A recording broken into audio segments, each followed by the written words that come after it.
was it had to be an inside job or inside information.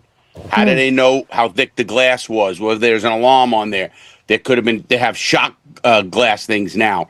There's a bunch of ways. This is either semi-amateur because they dropped jewelry. They already got the motorcycles caught. So it's really giving a lot of mixed vibes right now. What do you mean motorcycles caught? The getaway vehicle, they found the motorcycle. They did that already. And that was last night. Now they're going to take fingerprints, figure that out. There's a couple of ways they're going to do this. They got a lot of money in this stuff. And they see, a lot of people aren't talking also about the Pink Panther Gang. They say Paris never sleeps. But at 9 a.m., even the Louvre has its quiet rituals. Footsteps echoing through marble corridors. The smell of polish and old stone. The kind of silence that money can't buy. Until it's shattered. In exactly 7 minutes, that silence was ripped open. The world's most visited museum became a crime scene. Cameras blinked, glass cracked, and the jewels of France, pieces once worn by emperors, vanished in broad daylight. No warning, no trace, just a trail of dust, and one yellow motorcycle left cooling on a side street. Inside the helmet, investigators find DNA. Not random, not local, a genetic echo tied to one of Europe's most elusive criminal networks, the Pink Panther Gang, a name that makes Interpol flinch, a name that turns million-dollar museums into fortresses overnight. Because wherever the Pink Panthers go, they leave a signature, elegance, precision, and chaos. But this time, something's off.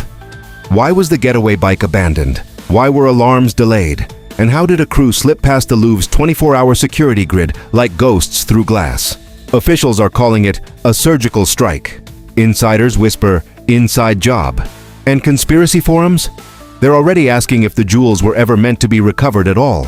7 minutes, one bike, a trail of DNA, and a mystery stretching from the galleries of Paris to the vaults of organized crime in Belgrade, Dubai, and beyond. This isn't just a heist, it's a message, and someone wanted the world to hear it. Let's roll back the tape, but before we do so, tell us where you are watching from in the comment and what interests you about this case. Also be a part of our community by liking and subscribing to our channel. Not the case in details. Sunday morning in Paris. A soft autumn light spills across the Seine.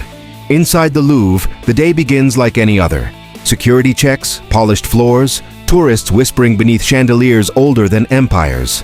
At exactly 9 a.m., the doors open. The museum hums to life, but behind that rhythm of normalcy, something else is already in motion. Weeks, maybe months, of planning. Digital blueprints studied. Guard routines timed down to the second. And a target chosen with surgical precision. The Apollo Gallery. The crown jewel of the Louvre, literally. A temple of gold and light where France displays its royal heritage. Diadems, diamond brooches, and pearl necklaces once worn by Empress Eugénie herself. Each piece insured, catalogued, and now, marked for theft. Somewhere outside, a truck idles. Not a delivery van, a lift truck, the kind used for street repairs. In its basket, two figures wearing fluorescent vests, helmets, and gloves. To bystanders, they look like city workers. To investigators, they would later look like ghosts. The truck extends its arm toward a first-floor window of the Apollo Gallery. Cameras above the entrance mysteriously stop transmitting. A single ladder touches the museum's facade, and history's most secure vault just became reachable. Inside, the curators continue their rounds. A guard checks his phone. A tourist snaps a photo of the Mona Lisa, unaware that a crime scene is forming just 2 halls away. 9:30 a.m. The first cut is made. The sound, masked by city traffic, barely registers inside. A piece of reinforced glass falls silently into a gloved hand. Alarms should have triggered, but they don't. Or if they do, no one moves fast enough. Later, forensic teams will recover what the thieves left behind. A yellow reflective vest tossed into the lift basket. A helmet smeared with fingerprints and sweat. Traces of DNA preserved in the morning chill. Small mistakes in an operation that otherwise feels flawless. And that's where things start to unravel. Why leave anything? Why risk DNA, or a bike, or a vest, when everything else screamed discipline? Why target the Louvre, a fortress of cameras, sensors, and guards, unless you knew exactly how to bypass them? French investigators start to whisper what the press soon will. This has the Pink Panther signature. The same choreography of motion, the same elegance of violence, the same 7-minute window that's followed them from Monaco to Dubai. But here's the catch. No confirmation. No arrests. Just a pattern repeating itself across borders and decades. Which leaves one burning question. Who pushed the button on this raid? And maybe more importantly, why now? The world's most iconic museum, a crew that moves like smoke, and a name that every investigator in Europe has learned to fear. The Pink Panthers may have just come home to Paris. A yellow lift truck rolls to a stop outside the Louvre. Two men in construction overalls step out, faces hidden behind visors, movements calm, mechanical. To pedestrians, they look like maintenance workers. To investigators watching the footage later, they look like a countdown in motion. One man checks his watch. The other raises the hydraulic lift. The basket rises slowly, humming against the stone facade of the museum. Their target, a first-floor window of the Apollo Gallery, the vault of France's royal past. 09:29. A disc cutter begins to scream. Sparks burst into daylight, bright orange flecks raining against limestone. The sound blends into city traffic. The crowd below barely looks up. Inside, behind the glass, jewels shimmer beneath display lights. The crown of Empress Eugénie, diamond corsage brooches, necklaces crafted for the courts of Napoleon III. History itself, trapped behind a pane of reinforced glass. But not for long. The cutter stops. One gloved hand slides a glass panel away. Another tosses it gently into a padded bag. The first thief climbs in through the window. Silent, practiced, almost balletic. Inside the gallery, security cameras catch faint silhouettes. No faces, no eyes, just bodies moving with precision, straight to a single case, already identified in floor plans and rehearsed in simulations. One thief pulls a crowbar, another handles the loot. Crowns, brooches, pearls, one after another, lifted and slipped into shock-proof bags, each movement timed, each step choreographed. Outside, the lift basket lowers. The men drop back to the ground as if nothing happened. A pedestrian glances their way, shrugs, and walks on. 9:33. Finally, the alarm screams. Too late. By the time security reacts, the thieves are already fading from view, down a service stairwell, through a rear exit, where two motorcycles and a scooter wait in formation. Helmet visors down, engines roar to life. The team splits, two heading north, one looping south toward the Seine. Within seconds, they vanish into Paris traffic. The museum's security room erupts, guards shouting. Screens flicker between panic and static. One operator rewinds the feed in disbelief. The entire theft lasted 7 minutes. Police flood the courtyard. Doors are sealed. Tourists corralled in confusion. But the criminals, they're long gone. Hours later, on a quiet side street near the 12th arrondissement, a motorcycle is found abandoned. Still warm, a helmet resting on the seat. Inside, DNA. A single clue in a heist that otherwise feels like art. CCTV footage captures only fragments. Blurred motion, reflections in glass, ghosts in daylight. No clear faces, no license plates. For 7 minutes, the Louvre belonged to them. 7 minutes to defy the world's most advanced security system, humiliate a nation, and disappear into legend. Because in the time it takes to finish a cup of coffee, France's crown jewels were gone. And that was only the beginning. They came for beauty. They left behind chaos. Within minutes, the Louvre, the symbol of French pride, turned into a lockdown zone. Guards shouting, tourists confused, sirens echoing through marble halls once meant for silence. The museum is sealed. The Apollo Gallery, now a crime scene.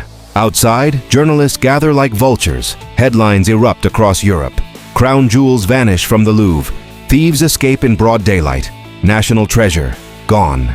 Inside, forensic teams move like ghosts. White suits, flashlights, evidence bags. On the floor, a discarded yellow vest, a single glove, a helmet. Each one carefully sealed, tagged, tested. DNA traces found, but no match in any French database. So who left them behind? A mistake? Or a message? Officials try to reassure the public, but their voices tremble. Behind closed doors, the museum's director is summoned to testify before Parliament. Security protocols are questioned. Funding, staffing, response times, everything exposed. The Louvre, once untouchable, now stands accused of negligence. And yet, the strangest detail isn't what was stolen. It's what was left behind. It's what was left behind. The Réjean diamond, Napoleon's 140-carat masterpiece, untouched, still glimmering beneath the glass. Why would anyone capable of this leave France's most famous diamond? Investigators believe the thieves were selective.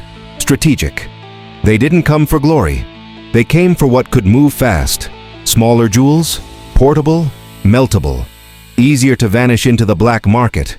Piece by piece. Experts warn, within days the stones could be recut. Within weeks, sold. Within months, untraceable. And then, a discovery. A yellow motorcycle, dumped near the 12th arrondissement. Engine still warm. The same model seen leaving the Louvre minutes after the heist. Inside the helmet, DNA. The break investigators had been waiting for. But when the lab results came back, silence. No match, no name, just a fragment of identity, floating in the dark. Now, theories spread like wildfire. Was it an inside job, a professional team, or something bigger? Something global? Because the pattern feels familiar.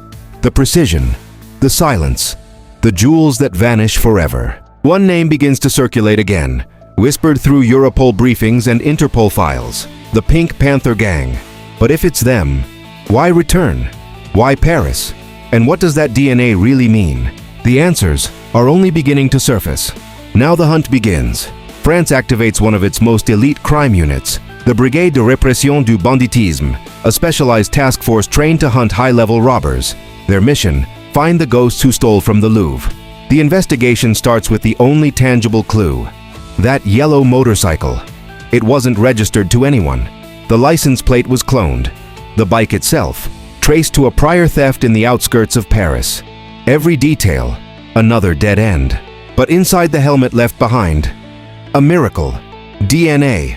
A partial profile, but enough to build a digital fingerprint. One thread of identity in a web of silence. Then investigators notice something chilling. The method, the timing, the discipline. It all fits a pattern seen before, across Europe. The Pink Panther Gang. Interpol calls them the most successful jewel thieves on Earth. Born from the ashes of the Balkan Wars. Ex-soldiers, trained in precision, fluent in disguise. They've struck luxury boutiques in London, Geneva, Dubai. Always with the same rhythm, swift, surgical, and spectacular. No names, no noise, just 7 minutes and gone. And now, the Louvre. A hit that feels unmistakably Pink Panther. Construction disguise, lift truck, motorcycles, daylight strike, a carefully chosen exit route. Every detail matches their playbook. Insiders whisper to French media, "We are looking at them." Europol analysts agree. The heist bears their signature. The investigation starts with the only tangible clue, that yellow motorcycle. It wasn't registered to anyone. The license plate was cloned. The bike itself, traced to a prior theft in the outskirts of Paris. Every detail, another dead end, but inside the helmet left behind, a miracle. DNA, a partial profile, but enough to build a digital fingerprint. One thread of identity in a web of silence. Then investigators notice something chilling. The method, the timing, the discipline. It all fits a pattern seen before, across Europe.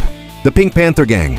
Interpol calls them the most successful jewel thieves on Earth. Born from the ashes of the Balkan Wars.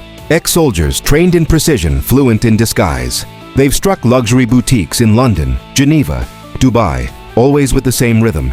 Swift, surgical and spectacular. No names, no noise. Just 7 minutes and gone. And now the Louvre. A hit that feels unmistakably Pink Panther. Construction disguise, lift truck, motorcycles, daylight strike. A carefully chosen exit route. Every detail matches their playbook. Insiders whisper to French media, "We are looking at them." Europol analysts agree. The heist bears their signature. But the DNA? That's where things get complicated.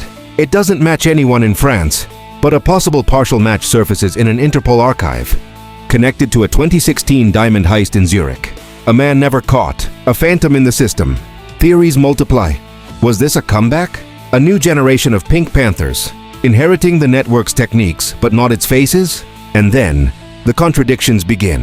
Investigators find skid marks near the motorcycle site, suggesting a sudden stop, maybe even a crash. One camera on that street, offline due to scheduled maintenance. A museum guard, conveniently on leave that morning. Coincidence? Or coordination?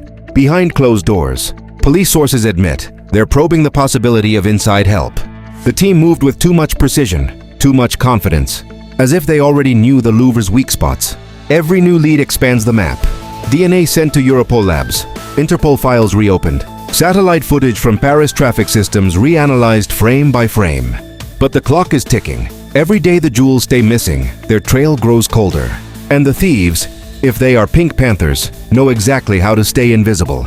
No arrests, no public suspects. Just a network moving silently across borders, leaving behind only whispers. And one unanswered question. If the DNA really belongs to the Pink Panthers, then Paris isn't just chasing thieves, it's chasing ghosts. Here's what we know. A professional level raid, precise timing, surgical precision, a getaway executed in minutes, a motorcycle, a helmet, and a fragment of DNA, the faint echo of those who vanished into the Paris wind. And yet, the biggest question still remains unanswered. Were these thieves truly members of the Pink Panther Gang?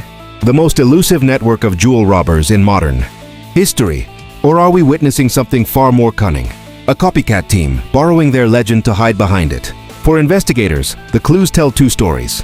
The first, a meticulous crew, familiar with the Louvre's security rhythm, moving like ghosts through corridors no outsider should know. The second, a betrayal from within, because someone had to disable that camera. Someone had to let that lift truck get so close. An insider source whispers to French media, ask who authorized the maintenance, ask who signed off on the delivery access. Questions that lead to locked doors and silent phones. Inside the Apollo Gallery, the empty display cases now stand like open graves, each one a reminder of what was lost and what was left unprotected. The irony is painful. In a museum built to preserve the genius of humanity, it took only 7 minutes to expose its greatest weakness, the human element itself. The guard who trusted routine, the technician who looked the other way, the decision that seemed harmless until it wasn't, and the motorcycle, that bright yellow machine, once a symbol of speed and precision, now stands sealed in forensic tape. The silent witness, the unanswered riddle. If that DNA link proves real, if it ties back to known members of the Pink Panthers, it could unravel a decade of unsolved jewel heists. Or worse, trigger a new chain of retaliatory thefts across Europe. Because when you chase ghosts, you risk waking them. But if it's not them, if this was a new team, testing the limits of power and precision, then a new era of criminal intelligence has begun. Smarter, faster, untraceable. They stole more than jewels that day. They stole time. Time for investigators to react. Time for security systems to adapt. Time for a nation to recover from its own illusion of safety. And so the question remains, will justice ever catch up with speed? Or will the shadows that race through the Louvre's halls melt back into the cities they came from, leaving only echoes and an empty space where history used to glitter? Because in every heist, there's more than what's taken. There's what's revealed. And in this one, the revelation is hauntingly clear. The past isn't finished speaking.